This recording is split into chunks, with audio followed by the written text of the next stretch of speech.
Hello, Los Beastly Maestros. Welcome back, Whiskey Freaks. It's the Beastmasters Club. Thanks for tuning in. Ben and Steve here again, ready Fun week to this week, rock right? out. Yeah, crazy week. This is like our warm-up drink for our big Dusty battle tonight. Going to drink some 1917 medicinal Prohibition-era rye. Yeah, Josh Feldman is coming in with some serious heat, bringing pre-Prohibition Dusty for us this evening at the Dusty battle. I guess it was distilled in 1917, but bottled during Prohibition as a medicinal prescription bottle. Yeah. I think I've had some older whiskey than this, but this will certainly be some of the oldest that I think I had an 18th century one sip of one time. Huh.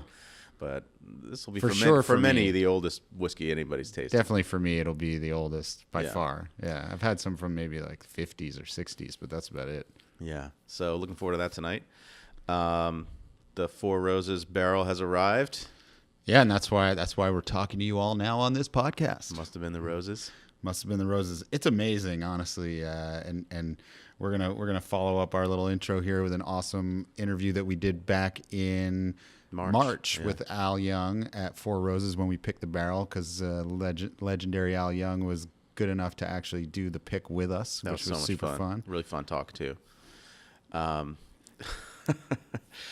I think, didn't we introduce it by saying like, well, I guess I shouldn't spoil it. No, don't spoil it. But it is great. And Al is like a very dry wit and such a gentleman. And he was so nice to us and so accommodating that we can't really say enough about Al Young. He's Great an guy. amazing guy. And what else is going on? So we have our event with Wild Turkey and Wall Street Journal sold out for next month. So thanks everybody for coming out and buying tickets to that. That should be awesome. Up November 15th. We're going to have Jimmy Russell from Wild Turkey coming up to New York. I think he may be bringing his grandkids, but definitely we'll have Jimmy, another living legend of the bourbon world, doing a live barrel pick for folks from Wall Street Journal Plus with the Beastmasters. Doesn't get much better than that. No. Jimmy Russell leading a private barrel pick.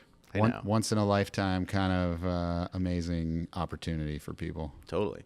We got some a little allocation of the Kentucky Owl. Is that all gone? Is there maybe one bottle left or something now? I think there's one or two, but we just put them up this morning. This is a Friday afternoon that we're recording this, and we just sent out the email to the club. I'm sure you guys saw it this morning.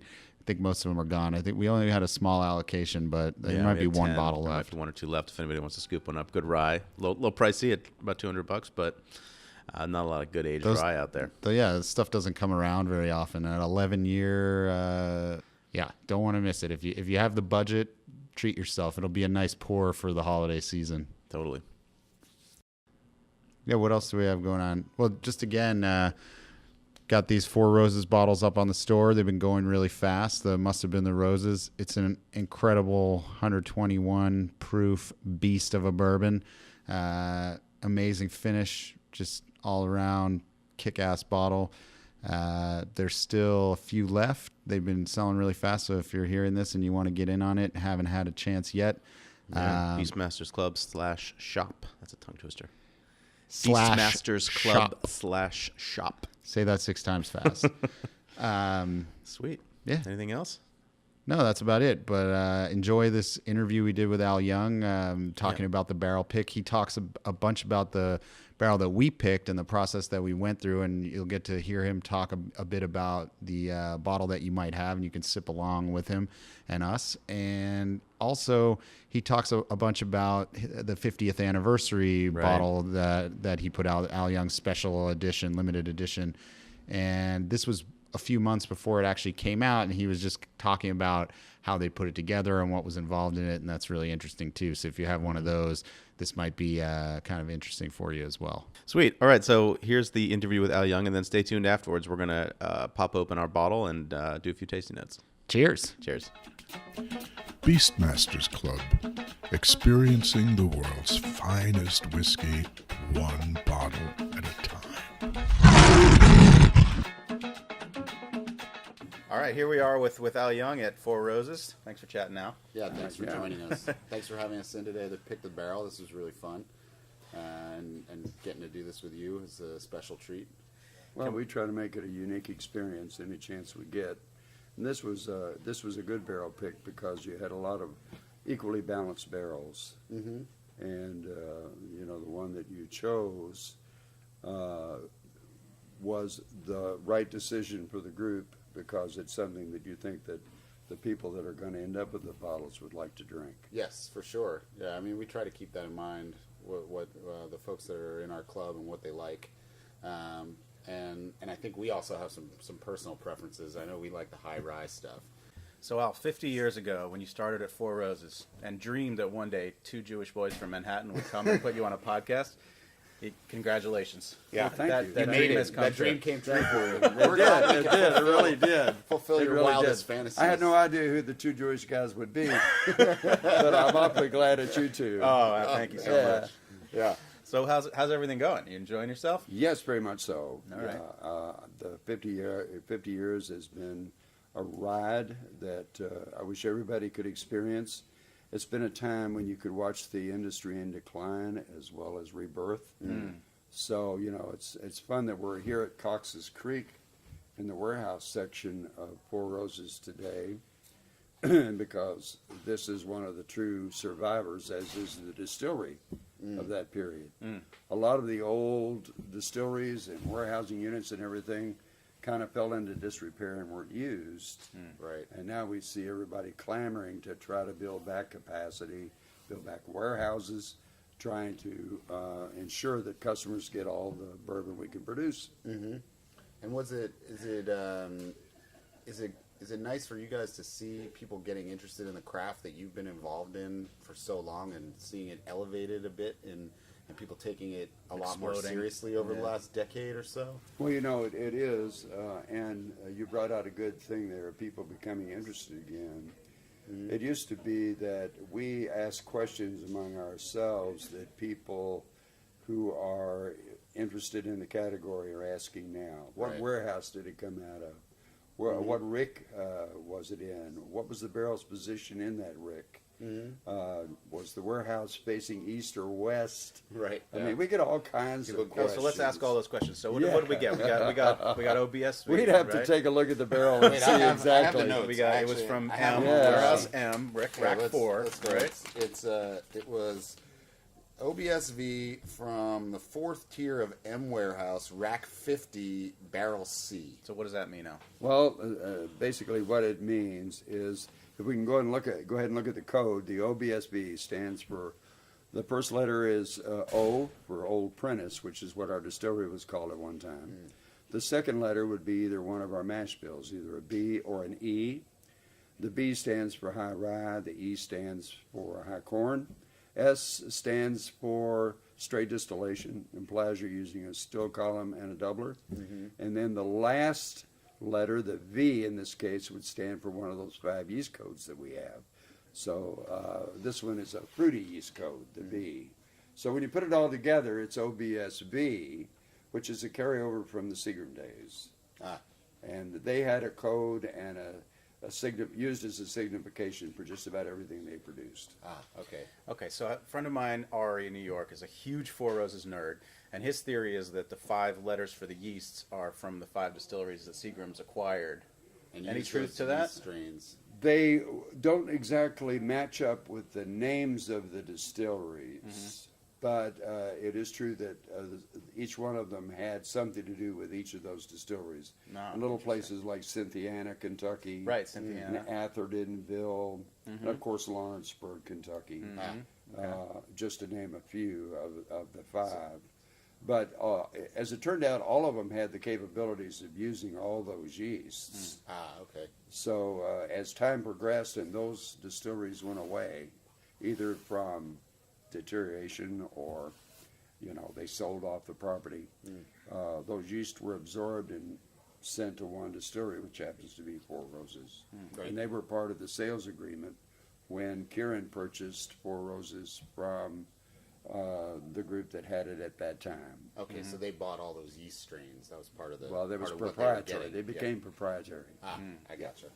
All right, so tell us about Warehouse M. You know, a few months ago, or actually a couple of years ago, M was all the rage. We had a really good run of barrels, and as you know, we fill all of our warehouses according to available space.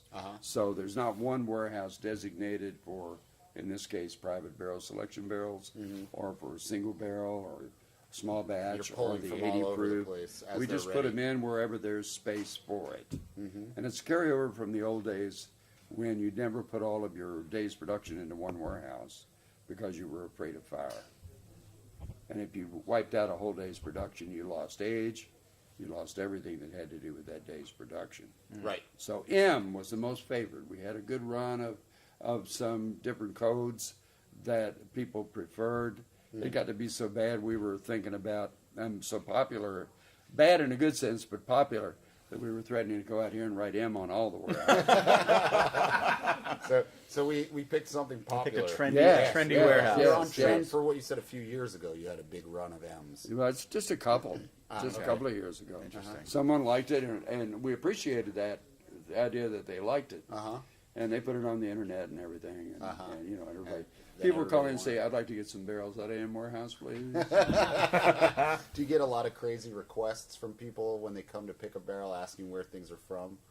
We used to get it at the very beginning. Now we have mostly regular customers that come back Right. at this time, so they generally know the They have their girl that they like. attributes. Yeah, the They know the drill. attributes of the code and Right. the barrel. They're looking for something specific.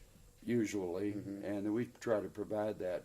But having said that they're looking for something specific, we try to give them a variety of codes so that they can increase their palate knowledge and see if they like something better than they thought they did. Right. Get a new And stump 'em. understanding. Exactly, and you'd be surprised how often that's true. I actually found that out today. That the other one, the number 5 that we sampled, I really liked, which is a non-high. It's the high corn one, yeah.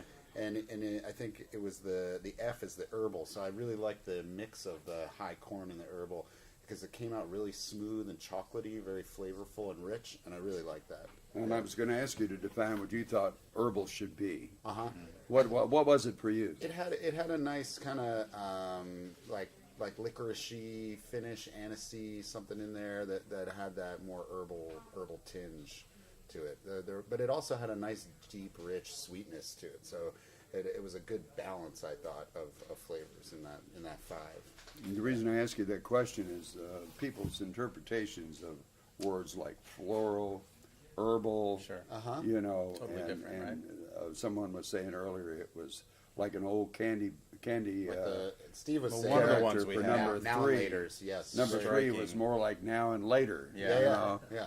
And there's really nothing wrong with those descriptors. If that flags in your mind a very pleasant atmosphere and a characteristic of the bourbon, then I say use it. For sure. Like we actually talk about this all the time, sort of the semantics of describing smell and taste and what the terms are that you can find that are sort of universally understandable. When somebody says like this tastes like what's the big one tire rubber cement rubber or and- tire yeah, rubber. yeah. The more with That's more of a more Scotch term, Scotch but- thing, but you know they're not using it as a disparaging term. They're just trying to come up with something that other people will understand and relate to, so that they can have a conversation and talk about these things. And I find that like these descriptors of the smell and taste are very interesting to me. Like just trying to figure out a language for people relating over what they're actually smelling and tasting, because it's very hard to put it into words, right? It is, and you have to kind of fine-tune people's vocabulary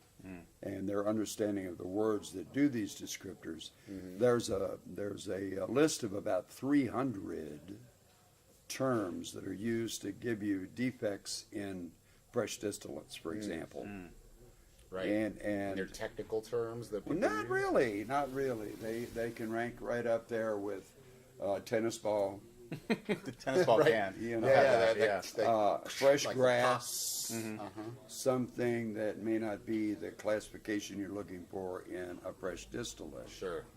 You know, Right. although we are looking for mold, mildew, and must Uh-huh. when we first look at a distillate to make sure that those characteristics aren't present, so we don't end up putting away Something distillate funky. that we're going to pay taxes on and come up with something that's bad. wrong. Yeah. So Al, deep in the bourbon internets, the other day I saw a TTB application with a label with your name on it, and it said Al's 50th anniversary bottling. So we have to ask about that. Is that going to be, you got your own bottle? Got a thing going there? Something coming?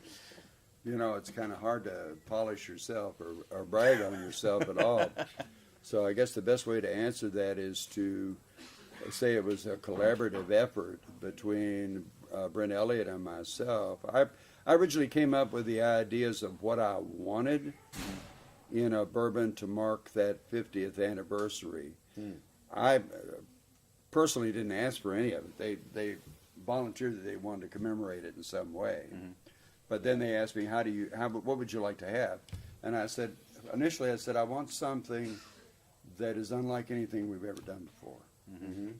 I mean, if I was going to put out another 125th anniversary, another 16th, and the 2016 small batch, then why bother? Right, you've done that. Right, we've done that. So we tried to pick something that had some pecans in it, some southernness to it, the good side of the South, southernness to it. Something that was a little creamy maybe, had a little bit of a fruity atmosphere to it, kind of a cotton candy thing, without being so sugary sweet that it would upset people when they drank it. Like reminds you of going to the circus, but not... Exactly. And there's nothing clownish about this bourbon at all. But it's like a good stroll on a summer afternoon in the going country. to the fair or something. Yeah, exactly. Yeah, that's cool. And it's got some 23-year-old OBSV in it. That's going to be my next question. About 5%. Where were you hiding that barrel? So Along with Jim the didn't others. bottle it. Along with the others that are still out there. Yeah. We have a few laying around, but they are so crisply detailed that you have to use them in this case in less percentage, so it doesn't overshadow everything else that we're trying to do. I can't remember seeing a 23-year before in any of those. I don't think we've ever used anything that's 23 years old. Wow. So and the bottle design is kind of unique. When I started in 1967, they had a bottle that looks like the one that we're using, along with the same label. No, it's even more different than that. It's almost like a decanter. Oh wow! And big top. Yeah, it's really quite a departure for us, and quite an interesting thing. Fun. Yeah. People Well, love the variety. We're gonna have to hunt and steal to track that down when it comes. Yeah, we're gonna follow the truck out of here. Yeah. Just chase Somebody it down. called me the other day and said, "I would really like to have one of those," and my reply was, You "So and would everybody I." else. I feel like you could get a few. Yeah, you might be able to get your see how hands that on works some. I think your picture's gonna be. But anyway, no matter how it works out, it's quite an honor, and I'm humbled by it. To go this long in an industry that's been filled with a lot of people that probably didn't make it for various reasons. Could be health, could be decided to pursue other ventures. For me, it's been a passion that I've enjoyed all this time. That's Well, incredible. congrats. Yeah. Congratulations. Well, Thank you. I think it's awesome when somebody can spend that time and put in the real craft and learn and grow and be, and like you're now sitting on the kind of at the top of the pyramid there, and it's cool to just see that happen, right? Like I watched part of the Academy Awards a few weeks ago, and they gave credit to everybody and anybody. Right.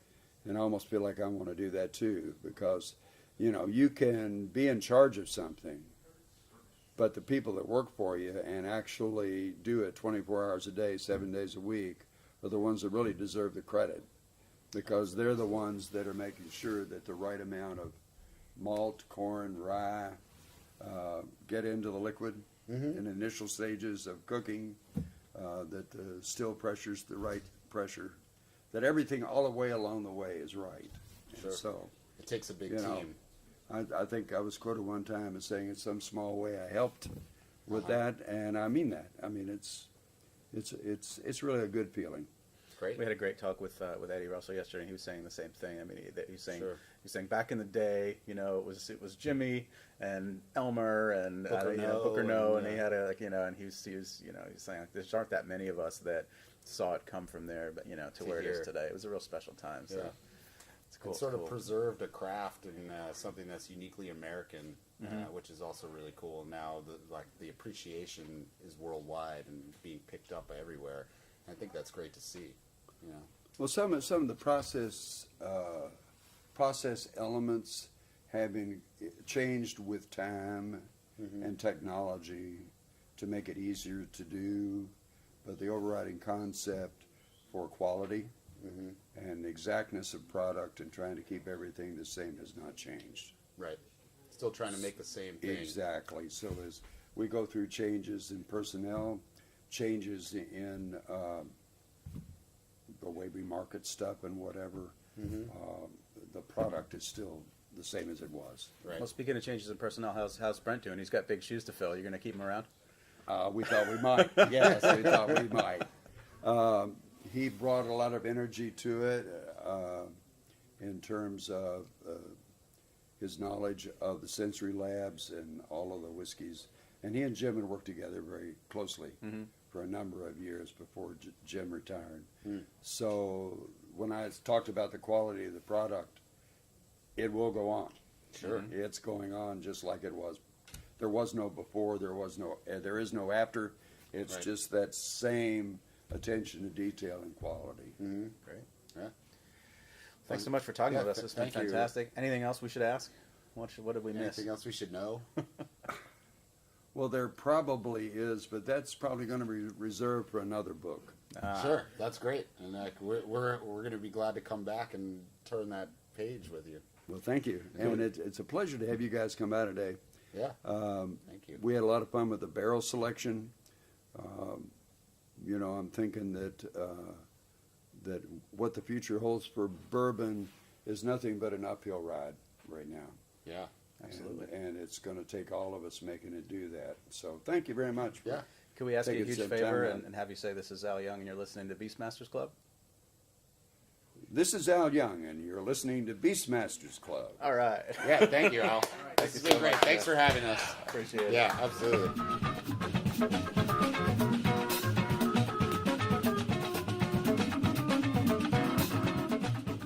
Sweet. Wow, that was so much fun talking with Al. That whole trip was so great. Just fun kind of reliving it.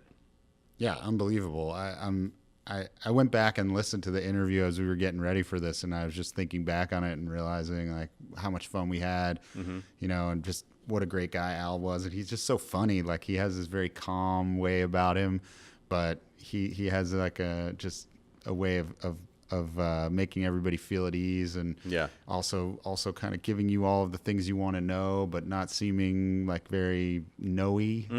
Yeah, definitely not condescending at all. Totally down to earth guy. Great. Well, let's pop open this our Four Roses barrel and have a taste here. Yeah.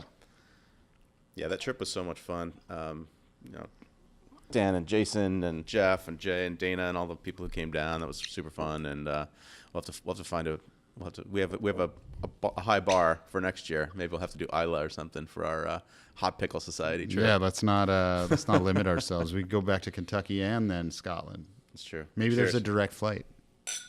Cheers. So this is our OBSV 121 proof 8.5 year Four Roses. Man, that is a punchy nose, isn't it? Oh yeah, it's just got a lot going on the nose. It Yeah. just comes right at you. What do you get off of this? I mean, I get a lot of that kind of burnt orange, like chocolate covered orange peel kind of thing. I get a little of that herbal spice in there too, like a little of the herbaceousness, I guess, whatever you would call that, anisey Yeah. thing in the nose, and also a little bit of the spice. You can just kind of sense it in there. But there's a lot of wood, a lot of char, a lot of spice, and then those chocolates and kind of citrus and stuff. You know, it's really deep, dark in color for Yeah. an 8.5 year bourbon. It's like this one had a field day soaking up that charred barrel for sure, for whatever reasons. So it was a higher floor, wasn't it? Yeah, this was, I don't know exactly what the racks mean, but this was in the M warehouse, and it was in rack 50. It was barrel C of rack 50. So I don't know how the racks are ordered really in there. We could look into that. Whew, some hair of the dog. I had a big night last night, and then I needed it. Yeah, this will set you straight. A couple sips of this, you'll be right back in control. This is not whiskey for amateurs, I have to say, like all of our shit. But don't buy this for your Aunt Pam, you know? No, your Aunt Pam is not going to appreciate this. If she's like a Dewar's and soda drinker, Right. this is not going to be her friend. I don't know. Maybe Pam kicks ass. You never know. I hate to generalize, but I'm just saying, you know, beware of who you're gonna, lay this on. It's a serious beast of a bourbon. Yeah. But for real bourbon drinkers, I think you will love this because it's just blasting with flavor. I mean, it's got everything in there from like the burnt orange and like those citrusy notes. It's got the mint, it's got the spice, it's got the caramel, it's got the wood.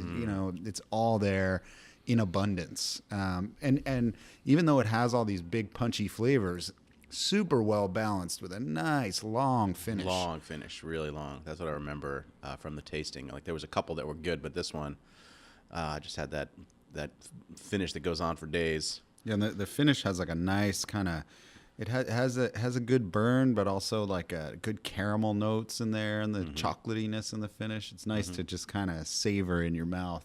Yeah.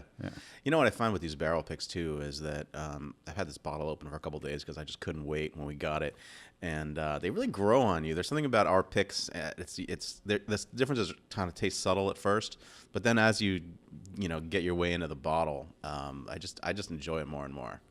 Yeah, I hear you. I find that even with like the hot pickle, right? I Yeah, go back to totally. that one, and every time I have another sip, I'm kind of more and more fond of it, just because I start to notice different things, and what I originally liked about it is still there, but then you start to see more of the subtleties or taste more of the subtleties in it. Yeah, and it opens great. up in the bottle a little bit. That hot pickle is basically what I reach for every time now. First reach, almost always. It's an amazing pour. It's very good. But this one, this may be one of my favorite barrels that we've done. I mean, it's just it's got a lot of, it's deep. It's got a lot of heat. It's got a lot of spice and flavor and sweetness, and I'm very happy with this one. Yeah.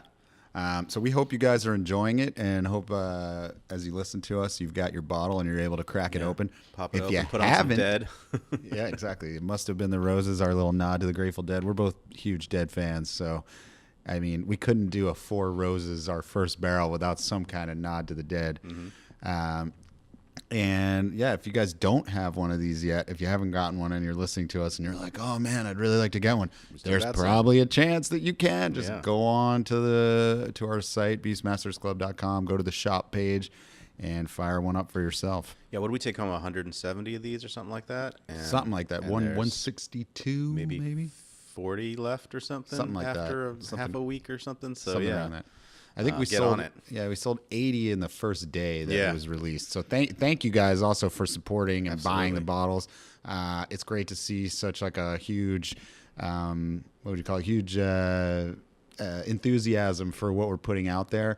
Really, A couple of the Beastmasters went in strong. Took home a couple of cases. Oh yeah, well, Professor Rickhouse, Mr. Jeff Roth, Absconded always with a few boxes right as soon as it came in. Yeah, always dipping in big. But I would say that you should for this, because these things, it just seems like every time we turn around, somebody's canceling a private barrel program, or they're changing or something around. Or doesn't do that, but I doubt that's going to happen anytime soon. But you never know. Smaller distilleries get bought, and they become under sort of new management-ish situations, and they don't keep offering the same things that they were. So I feel like in this day and age, you should kind of hoard up while you can. Yeah. Awesome. Just one final thing. We did an awesome corporate event for Mastering Palace last week. So just want to thank them. That was so much fun. Yeah, big thanks to Dave Kutch and Mastering Palace. They were awesome to work with, and they put on a great event. We did a killer barrel pick with them, and we're hoping Mary Kill. Yes, it was the fuck, marry, kill barrel, because I think their judgment criteria was which would you want to fuck, what would you want to marry, which would you want to kill. So we voted for the winner was the most married. Was it? I thought it barrel was sample. fuck was the winner. We'll have to figure that out. Yeah, you know.